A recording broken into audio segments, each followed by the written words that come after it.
विद्यार्थी मित्रांनो, जेईला बाजूला ठेवूया, अगदी नीटच्या एक्झामला बाजूला ठेवूया. एनडीए तर तुम्हाला माहित आहे टफ आहे.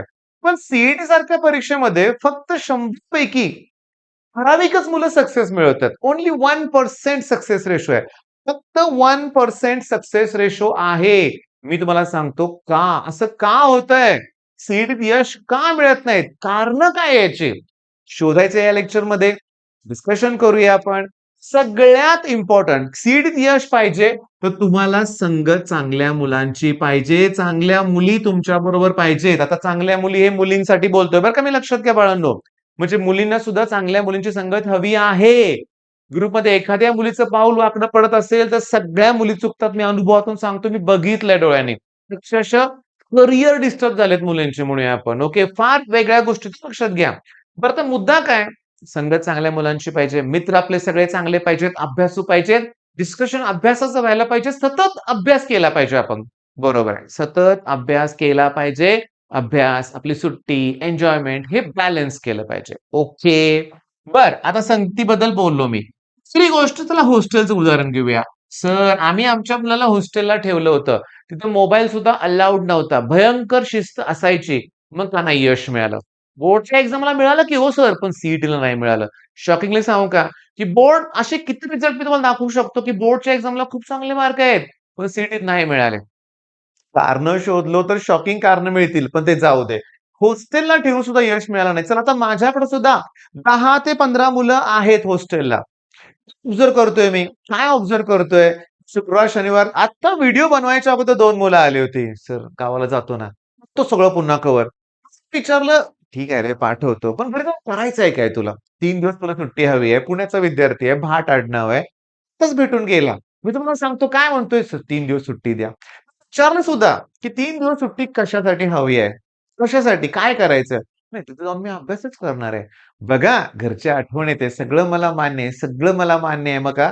पण काय होतं, की तुम्ही काय ठरवलंय? तुमचं टार्गेट काय? तुमचं एम, ध्येय असेल, तर तुम्हाला अशा गोष्टी सुचत नाहीत.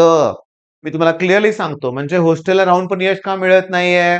डिसिप्लिन नाहीये. ओके, त्याग, त्याग करावा लागतो रे. हे जे 1 पर्सेंटाइल मुलं आहेत ना, टॉपची 1 पर्सेंटाइल, ह्यांनी कुठेतरी त्याग केलाय. माझ्याकडे एक देशमुख आडनावाचा मुलगा भेटायला आला होता. पालक त्याचे भेटायला आले होते. मुलाशी मी फोनवरून बोललो होतो. 2 वर्ष झाली या घटनेला. मी त्याला जेवढे प्रश्न विचारले विथिन सेकंद. मग पप्पांना त्यांच्या म्हणलं मी, की "साताऱ्यात ठेवूच नका त्याला, पुण्यात बाकलीवाल ट्युटोरियल्स." ते सुद्धा म्हणले, की "आम्ही पण तोच क्लास निवडलेला आहे." आता बाकलीवाल ट्युटोरियल्स मधला सक्सेस रेशो जर बघितला, तर 95% मुलं डिप्रेशनमध्ये जातायत. ओके. पण 5% चा रिझल्ट एक्स्ट्राऑर्डिनरी आहे. जसं देशमुखचा लागला. 99.9 प्लस जेईच्या पहिल्या अटेम्प्टचे पर्सेंटाइल होते. आता मेन्स, ॲडव्हान्स त्याने क्लिअर केलेच असेल. पण सांगू का, त्याच्या पालकांशी जेव्हा भेटलो परत रिझल्ट नंतर, तेव्हा त्यांच्याकडून कळालं, की 2 वर्ष फोन हातात सुद्धा घेतला नाही. ओके. नाही. बटनाचा फोन, ते पण कॉलिंग, ते पण थोडक्यात. मी बघतो ना हॉस्टेलची मुलं 9ला आईला फोन करणार, 9:30 पावणे 10 पर्यंत गप्पा. चला, नवीन आहेत म्हणून आपण बोलतायत. पण आईला पण कळायला पाहिजे ना, की रोज आपण किती वेळ बोललं पाहिजे मुलाशी. त्याला अभ्यास करायचा आहे ना. आणि आईचा फोन आला, की मुलं इमोशनल. ओके, रडायला सुरुवात. लहान आहेत ना मुलं, घरची आठवण येणार ना बाळावर. येणार की कुणाला नाही येणार? येणार. मला जर तुम्ही कुठे बाहेर ठेवलं तरी मला देखील येणार.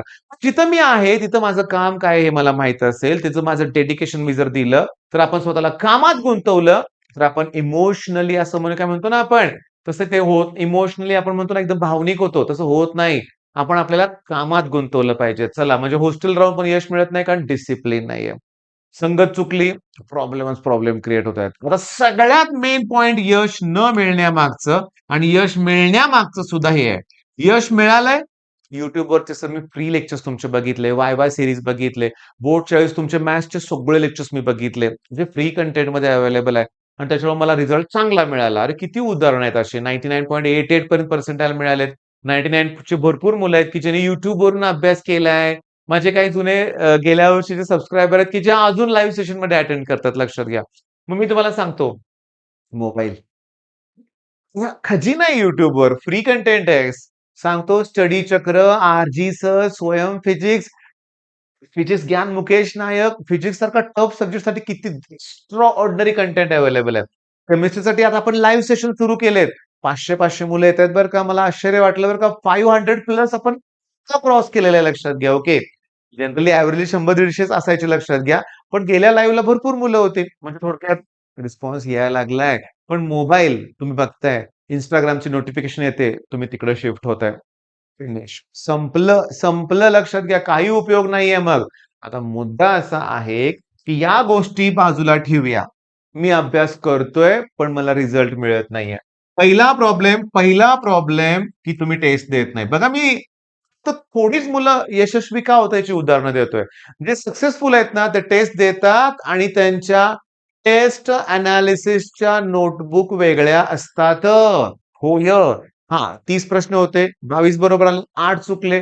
जे 8 चुकली, तर त्यांच्या त्या एनालिसिसच्या नोटबुकमध्ये असतात. म्हणजे सतत ते रिवाईज करतात.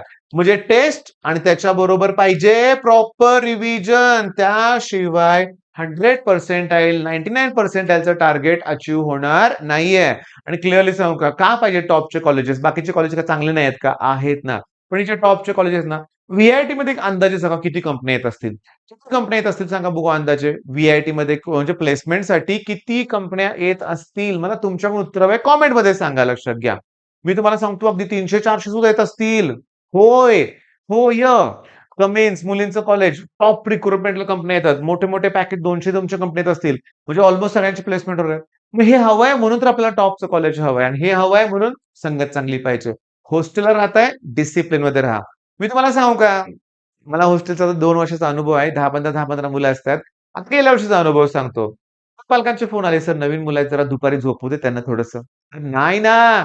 झोपलं की संपलंच ना लक्षात घ्या. दुपारी झोपलं तर रात्री झोप येणार नाही. रात्री झोप येणार नाही. मग बसणार उद्योग करत काय पण लक्षात घ्या. पण माझ्या इथं मी सुद्धा मोबाईल काय करतोय हॉस्टेलमध्ये, आता माझे ऑनलाईन लेक्चर्स असतात ना, गेटच्या बाहेर नाही जाणार. हॉस्टेलकडे फोन अलाउड नाही.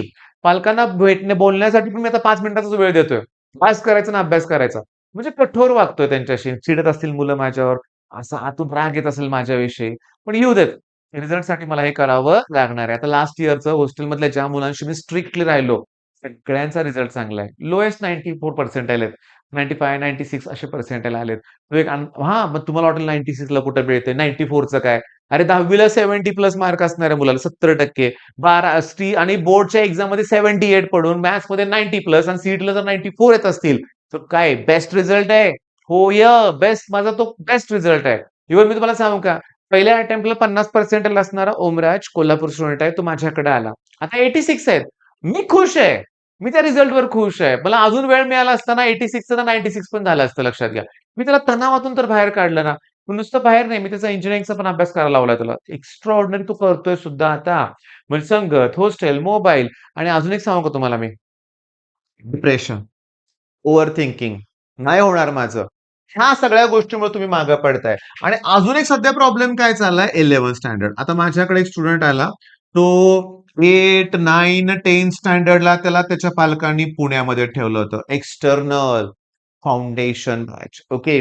11वीत तो इथं आला आणि साताऱ्यातला एखादा क्लास मी नाव घेत नाही. तो जॉइन केला. ओके. आता तो माझ्याकडे आलाय आणि पालकांचं म्हणणं काय, की "सर आम्ही त्याला 11वीला रिपीट बसवणार आहे." मी म्हटलं, "का?" "नाही सर त्याचं काही झालंच नाही." मग इथं काय केलं? पुण्यात राहून फाउंडेशन बॅचमध्ये केलं काय? एन्जॉयच केलं लक्षात घ्या. मी तुम्हाला अजून एक सांगतो, नाव नाही घेत. माझ्याकडे एक स्टुडंट होता सेम असंच केलं. मी तुम्हाला सांगतो पुण्यातला एक्स्ट्राऑर्डिनरी क्लास नाव घेत नाही मी लक्षात घ्या. तो लावला. मी पालकांना म्हटलं, "सर तुमची परिस्थिती नाही आहे. तुम्हाला इथं रेग्युलर फी भरायची 8, 9, 10चे जे अतिशय कमी आहे ती फी भरायची होत नाहीये. मग ते मुलगा ब्रिलियंट आहे. मग तुम्ही हे डिसिजन का घेताय पुण्याला ठेवायचं?" वाक्य सांगू? ते म्हटले, "सर रिसेप्शन सुद्धा रिसेप्शनिस्ट म्हणजे ते बसलेले असतात ना म्हणजे तुम्ही क्लासमध्ये गेल्यावर तुमच्याशी बोलायला. ते सुद्धा मराठीत, हिंदीत बोलत नाहीत. इंग्लिश. मला माझ्या मुलाला तिथं ठेवायचंय. भले जमीन गहाण ठेवायला लागू दे, बायकोचे दागिने विकायला लागू देत, काही करायला लागू दे. मी करणार. झाली या गोष्टीला ना 6 वर्ष झाली. नाहीये रिझल्ट पहा. नाही. त्या मुलाचा 10th तर बोंबललाच म्हणूया आपण कारण एक्सटर्नल राहायला पुण्यात. काय केलं त्या मुलानं सांगतो, की ते पुण्यातले जे फाउंडेशनचे बॅचेस असेल ना, सॅटर्डे, संडे असायच्या. अरे मग सोमवार ते शुक्रवार काय एन्जॉय केलं मुलानं खरोखर. त्या मुलानं पण आपल्या पालकांच्या परिस्थितीचा विचार केला नाही. मी तुम्हाला सांगतो हे फाउंडेशनचं नुसतं फॅड आलंय लक्षात घ्या. लाखो-लाखो फीज आहेत. अरे रोजचा अभ्यास रोज केला ना तरी यश मिळतंय. आता हा माझा मेन पॉइंट आहे आता. आज क्लासमध्ये काय झालंय? मी तुम्हाला सांगतो हा मेन मुद्दा तर घेणार आहे मी, की माझं 11thच पक्कं नाहीये. मग मी 12th कसं करणार? होऊ शकतं सगळं करायचं म्हणलं तर. आठवड्याला एक टॉपिक घ्या.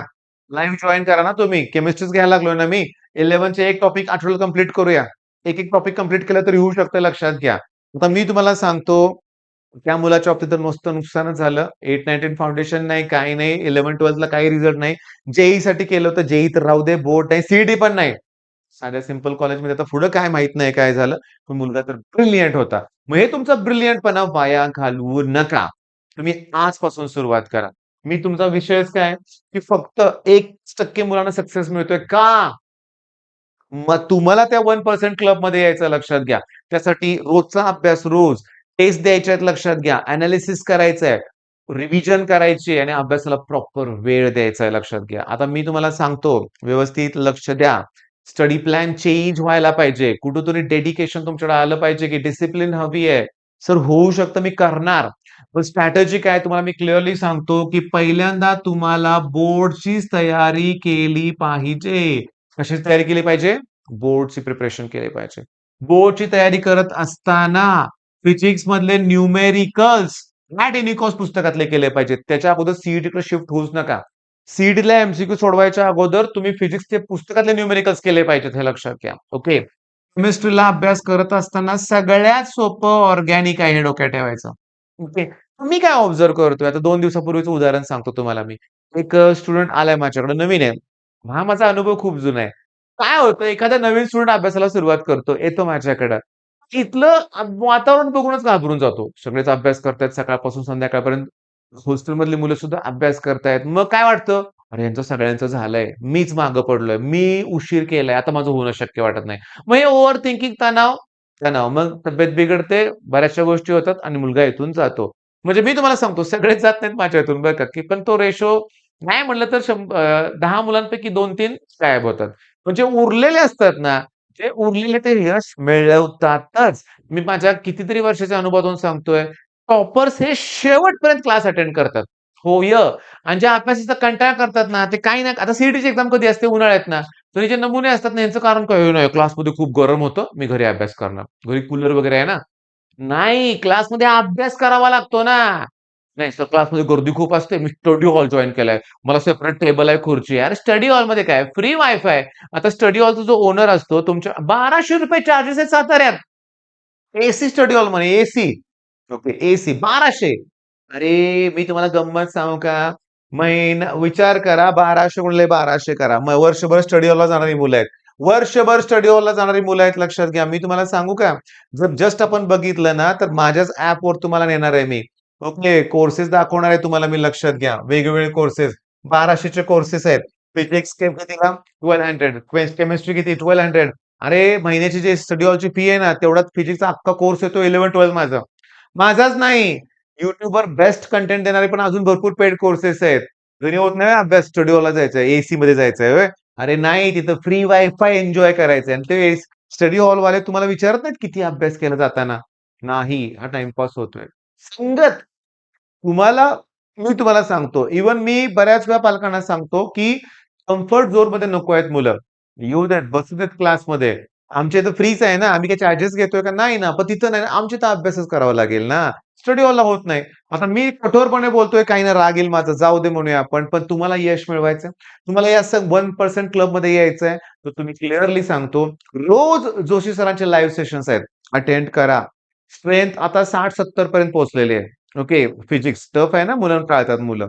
पण नंतर जर तुम्ही व्ह्यूज बघितले तर 1000, 1200, 2000 पर्यंत व्ह्यूज दिसतात. याचा अर्थ मुलं लाईव्ह बघत नाहीत, नंतर बघतायत. कारण 6चं टायमिंग थोडंसं ऑड वाटतं ना. पण इक्वेशन एक्स 200च्या आसपास मुलं लाईव्ह आहेत. संध्याकाळी 7:30 ते 9 आणि सोमवार, मंगळवार, बुधवार हे 3 दिवस मी लाईव्ह प्रोव्हाईड करणार आहे. ओके, 9:30 ते 10:30, पावणे 11. ओके. एक 150-200 मुलं आहेत बरं का. 500 होती, नंतर किती येतील मी सांगू शकत नाही. पण 150-200 तर आहेतच. त्याच्यामुळे आपल्याला काय करायचंय? प्रॉपर अभ्यास करायचा आहे. बोर्ड प्लस सीईटी मॅनेज करायचंय. यश मिळवायचंच आहे, लक्षात घ्या. ओके.